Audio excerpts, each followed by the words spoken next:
Most of us are taught to spend our careers climbing toward the middle. We want to be in the loop, right? We want the seat at the table where the real decision happens. Now, we also assume that proximity equals power. But after a few years, whether it's inside a secure facility inside the Beltway or corner office on Wall Street, you notice something unsettling. And it's like the closer you get to the center, the less anyone actually knows about what's happening on the ground. So it's basically like a strategic dead zone if you think about it. And if you're waiting for the inner circle to tell you what's coming down the pike, you are not a leader. You're a customer. And by the time the product reaches you, it's already expired. So today we're going to talk about why being in the room is often a massive competitive disadvantage. So think about the last perfect report you saw, right? Great slides, bulletproof data, no loose ends. And in certain circles, that's the first red flag. Because real world intelligence is messy. It's contradictory, it's also a little bit jagged. It's a ground truth that feels slightly off, even when you can't put a metric on it yet. Institutions crave certainty. Signals move up the chain, raw observations are picked up from the field. Then comes the institutional filter. A supervisor softens a phrase deemed as speculative. A director contextualizes a data point that contradicts last month's consensus. And then by the time it reaches the decision maker's desk, what happens? The original signal has been civilized.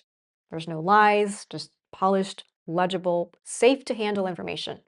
And then the jagged edges, the very parts that warned you, those are sanded down. The decision makers here aren't being deceived. They're just being insulated by a system that prefers a story that reads well over a system that's true.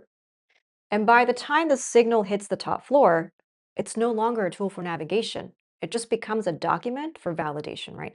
So you're not looking at the world anymore. You're actually looking at the institution's reflection of it.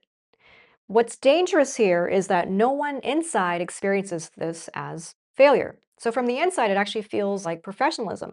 There's discipline, there's maturity, and people are rewarded for producing work that is legible, not work that's alive. Clean narratives move faster. The messy signals slows things down. They introduce friction, ambiguity, a little bit of discomfort. So the system quietly trains smart people to stop bringing inconvenient observations forward. It's not through censorship, but through incentives. So over time, you internalize the filter and you learn what sounds credible. You learn what travels upward and what gets you invited back into that room. And by the time reality actually forces itself into view, the organization hasn't just missed the signal, it's actually lost that muscle required to recognize a signal. So here's where it gets more confusing. On paper, you're doing really well. You're trusted, you've got a solid reputation, you hear things like, honestly, I really don't have to worry about you. That lands, right? I mean, it should feel like progress. But if you look a little closer, nothing fundamental is changing. Your scope isn't really expanding. Your role isn't shifting in a meaningful way. You're just doing more efficiently in the same space. And lucky you, you get pulled into more meetings, mostly to weigh in, not to decide. You're solving bigger problems, but are you the one who's actually choosing which problems to solve? You share an idea, and then a week or two later, you hear a version of it again. It's reframed slightly differently, coming from someone else, and that's the version that gets to move forward.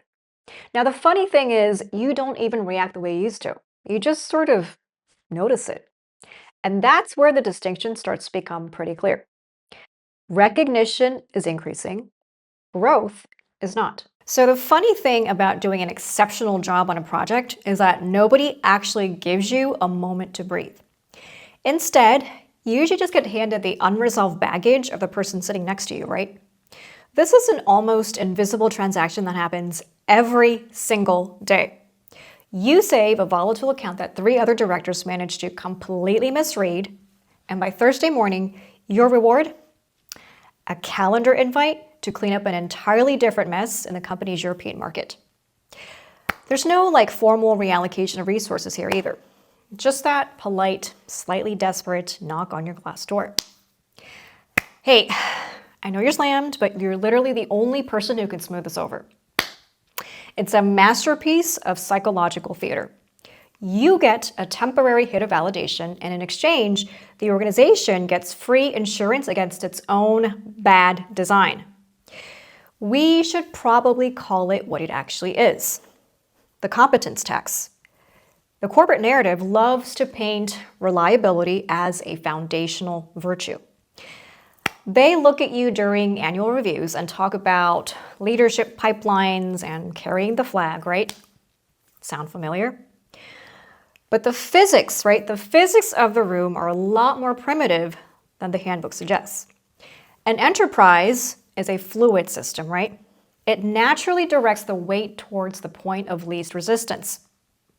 If you happen to be the component that never slips under a heavy load, the system doesn't stop to preserve your gears. It just applies more torque until you either break or recalibrate. And frankly, from a pure operational standpoint, it's highly efficient to run a functional asset to its absolute limit before spending the political capital to deal with the 9 people who are coasting, right? Now, think about the person on your team who is famously difficult to work with. The one whose spreadsheets always have like broken formulas. Their client calls require a permanent handler, right? And notice how the system slowly, quietly stops asking them to do anything critical. Their perimeter starts to shrink. Their deadlines get softened, and they get insulated from the high-stakes rooms because it's just too exhausting for leadership to manage that person's mediocrity. So now we wonder, where does that unallocated friction go? Well, it gets routed directly to your desk. By remaining hyper-capable without really setting a premium on your output, you're essentially subsidizing the low-utility players around you. You become the structural glue keeping a flawed architecture from showing its cracks. And as long as those cracks stay covered, the enterprise has absolutely zero incentive to fix the underlying problem.